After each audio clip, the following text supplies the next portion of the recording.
Bonjour, nous sommes le jeudi 17 juillet 2025 et je reviens vers vous pour une nouvelle vidéo qui est inspirée toujours d'une expérience personnelle, d'une histoire qui remonte déjà il y a quelques années mais qui est revenue plus spécialement en ce moment et je vais vous expliquer pourquoi. Et j'ai intitulé cette vidéo Un don cœur au chocolat. Donc ça se passe il y a quelques années déjà, pas mal d'années, hein, et au moment où mes enfants sont étudiants et pour une de mes filles, je cherche une armoire facile à démonter et à transporter dans ma voiture. Et donc je consulte un peu les annonces et je trouve en effet une armoire avec une partie étagère et une partie penderie et qui est une jolie armoire avec une housse en tissu, voilà, donc qui est très légère, très facilement transportable. Et donc j'appelle l'annonceuse et nous convenons d'un rendez-vous pour que je puisse la retirer. Et le matin où j'arrive dans cet appartement, en fait, c'est vraiment un vide appartement, un vide maison, ce qu'on appelle maintenant. Et donc toutes les pièces sont transformées comme un peu une braderie avec voilà, par thème, d'un côté les meubles, d'un autre côté des piles de linge de maison, des piles de vaisselle, des piles de vêtements. Et ce qui me met un peu mal à l'aise, en tout cas ce qui me fait un petit pincement au cœur, on va dire, c'est de voir son petit garçon qui a 6 ou 7 ans, je me souviens plus de son prénom malheureusement, qui est dans un coin du salon, vraiment reclus dans un coin, assis par terre à regarder la télé pendant que les gens déambulent dans cet appartement. Donc ça, c'est déjà un petit pincement. Et puis, voilà, je vois l'armoire, je lui règle, et puis, comme disent mes enfants, maman, faut toujours que tu discutes avec les gens partout où tu es. Oui, c'est ma nature. Voilà. C'est comme ça. C'est un élan que j'ai de peut-être de m'intéresser aux gens. Et en tout cas, on sympathise, et donc Delphine, qui est le prénom de l'annonceuse, m'explique en fait qu'elle doit vraiment quitter les lieux en fin de mois puisqu'elle ne peut plus honorer les loyers. Et à cela s'ajoutent vraiment des soucis de famille, même on va dire de santé. C'est pas le sujet ici, mais en tout cas, elle est dans un stress énorme. Et elle me dit qu'elle a encore tout un grenier super encombré à trier. Je la sens vraiment débordée. Et donc, dans un élan spontané, je lui propose de revenir 2 jours après pour l'aider à trier ce grenier. Elle est un peu surprise de ma proposition, mais enfin, elle accepte. Et donc 2 jours après, je gare ma voiture dans un parking relais et je me rends en vélo chez elle.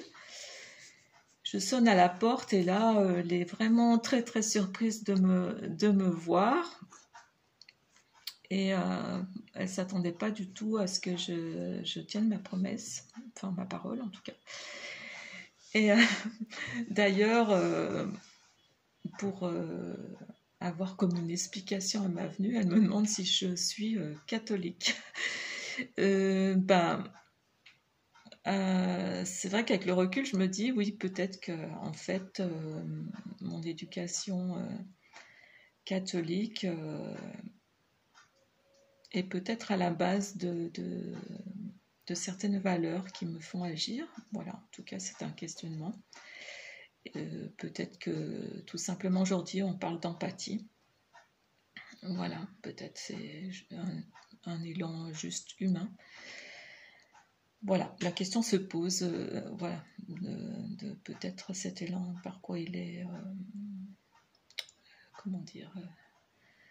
inspiré, je ne sais pas le mot que je devrais utiliser, je ne trouve pas à l'instant, mais c'est pas important. Et donc, elle m'entraîne dans l'appartement, et avant de monter au grenier, elle me dit viens dans la cuisine. Et là, elle me désigne un gâteau en forme de cœur et au chocolat qu'elle a cuisiné le matin au cas où je vienne. Et là, c'est vraiment un cadeau, voilà, un cadeau de la vie. Et ça m'a vraiment émue qu'elle fasse ça pour moi, sans savoir si j'allais vraiment venir. En tout cas, on se rend au grenier et c'est vraiment Capharnaüm. Et c'est vraiment un tri long et fastidieux. Mais il y a quelque chose qui est passé entre nous, de plus important que ça, je pense. Et donc, en fin de matinée, je repars avec mon vélo et dans le panier qui est accroché à mon guidon devant, il y a ce petit cœur gâteau en chocolat que je vois quand je roule et c'est comme une expansion du cœur en le voyant, de quelque chose d'accompli, de quelque chose de... je ne sais pas comment expliquer ça. Voilà, quelques temps après, je l'ai revue dans la même rue et les circonstances ont fait qu'elle a pu rester dans son appartement. Mais voilà, il y avait eu ce tri fait dans sa vie et puis cet instant de partage, je pense, important. Voilà, un échange du cœur. Et je voulais évoquer cette histoire parce que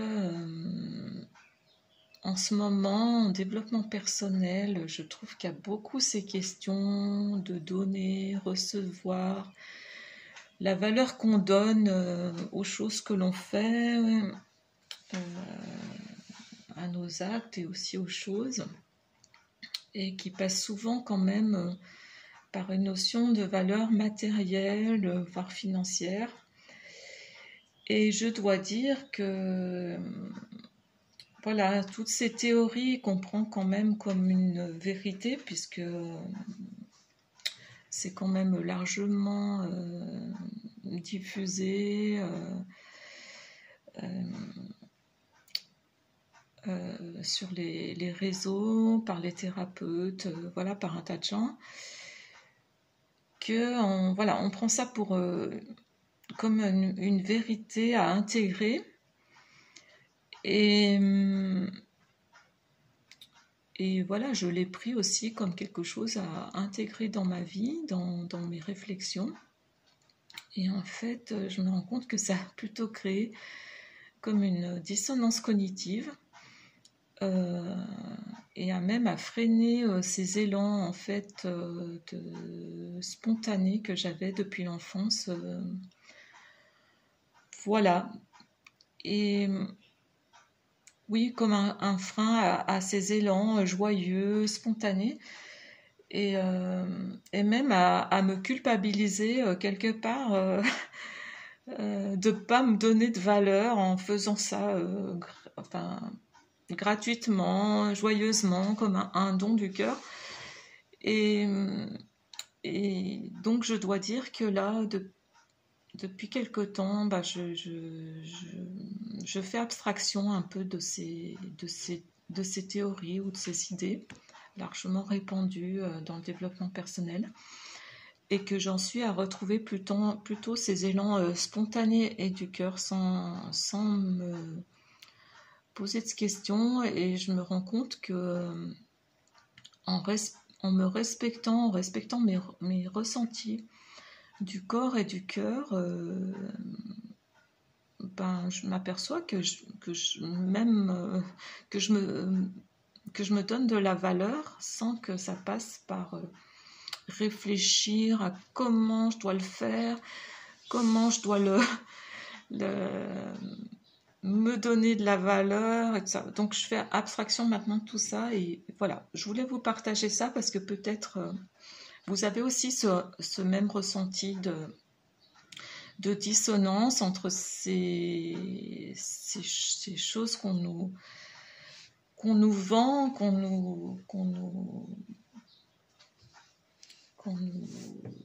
dire,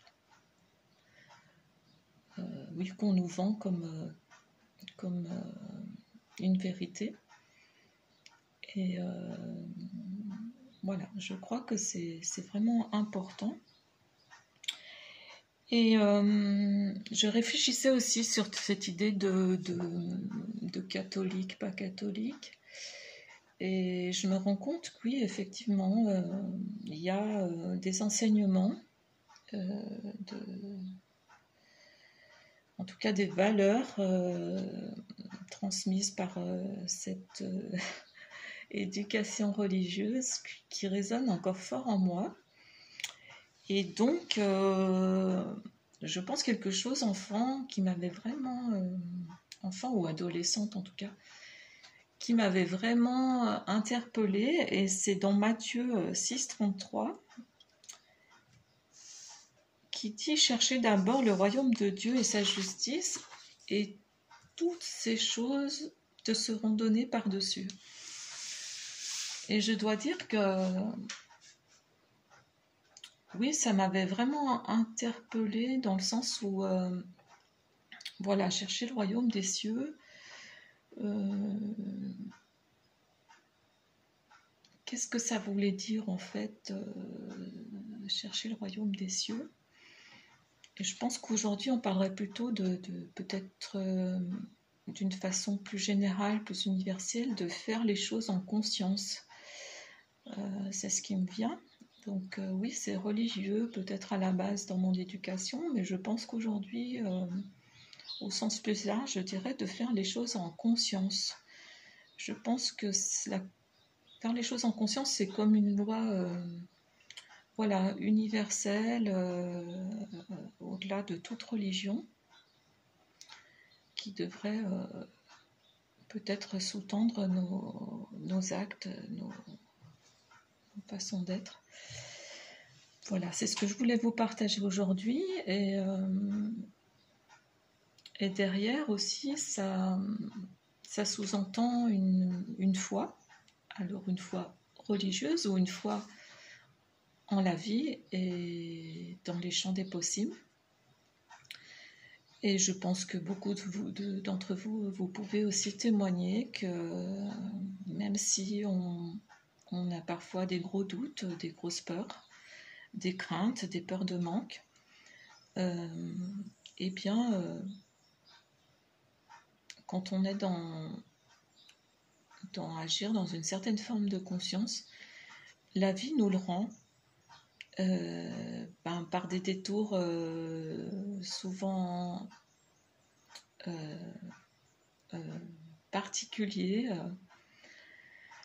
comment dire, de façon surprenante, de façon détournée, et souvent à des moments inattendus.